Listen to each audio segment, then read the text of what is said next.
गया है कि हमारा के लगही सुताली रे यामा का तो बेटा रोज दारू पी के करा हो ड्रामा। हिंदी फिल्म के गीत है कि झिली मिली सितारों का आंगन होगा, रिम झिम बरसता साबनी हो। ओहे घरी मुखिया जी हम गीत गाए थे कि परदेश पियावा बरारे नीर मोही, हमारो सुरतिया गईले बिसराई। ओ घरी के गीत ओहे कैसेट में गीत रहल। ए बाबू ध्यान दे मास्टर कि दिल्ली वाली चल वैशाली घूमे जरुआ में, दिल्ली वाली चल वैशाली घूमे जरुआ में, दिल्ली वाली चल वैशाली घूमे जरुआ में। दिल्ली वाली चल वैशाली। उमेश व्यास 4 गो जिला के वर्णन कैले बा। बड़ा रस भरल बा ए गोरी दियर के अलुआ में,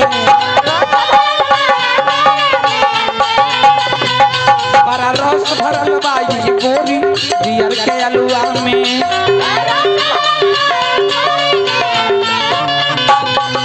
दिल्ली वाली चल वैशाली घूमे जरुआ में,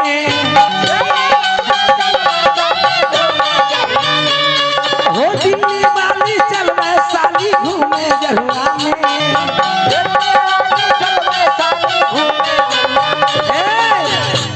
बड़ा रस भरल बा ए गोरी दियर के अलुआ में। धमोन के बाद धमोन तो बाला गाछ सब हम सब एक परिवार के हैं। कहले का हाजीपुर के केला मेला सोनपुर जिला छपरा की 8 माइल के पुल दिखा देव है रे गोरी पटना के। हाजीपुर के केला मेला सोनपुर जिला छपरा के 8 माइल के पुल दिखा दो हाय।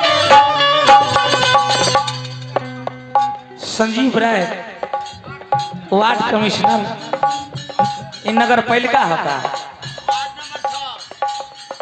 वार्ड नंबर 6 संजीव बाबू पुरस्कार दिले बनी 1000 रुपया के। संजीव संसार के लिए जीव है, पुरस्कार दिले बनी। राजा बन के राज करी, गरीब के सेवा करी, केहू गिर के उठा ली तो बुझी कि महान है, न तो बुझिए कि बिल्कुल बेकार है।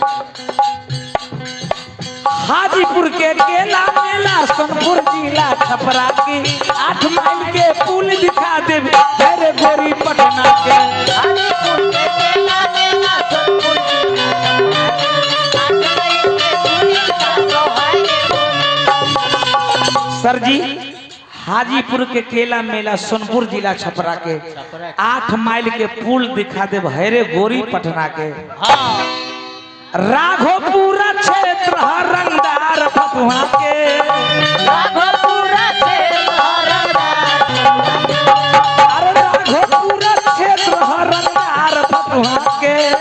राघोपुरा क्षेत्र रंगदार। बड़ा रस भरल बा ए गोरी दियर के अलुआ भब्बा, बड़ा रस भरल बा ए गोरी दियर के अलुआ भब्बा।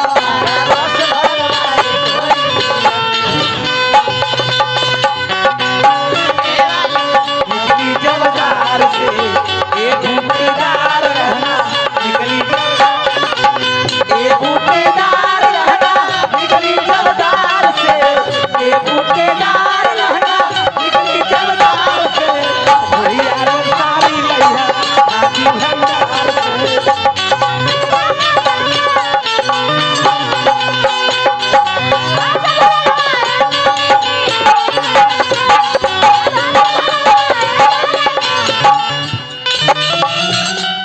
अपना वैशाली जिला में चलिए। माइल पकड़ी चचर चकोसन बीरन चौक महनार हो, गभन गमाचन पूरा जो क्षेत्र लयदार हो।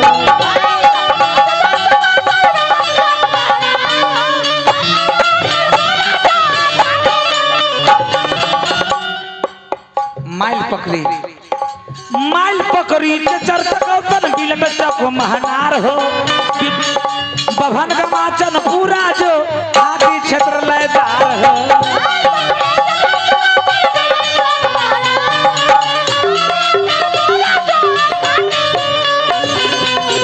आप ही का जिला में एगो छोट मोट गांव है जहाँ के 5 गो मुखिया जी बनते हैं। चला धमोन स्वाद मिली चना के सतुआ में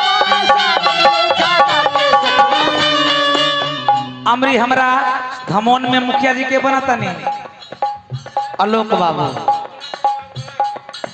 चला धमोन स्वाद मिली चना के सतुआ में बड़ा रस भरल बा गोरी दियर के अलुआ में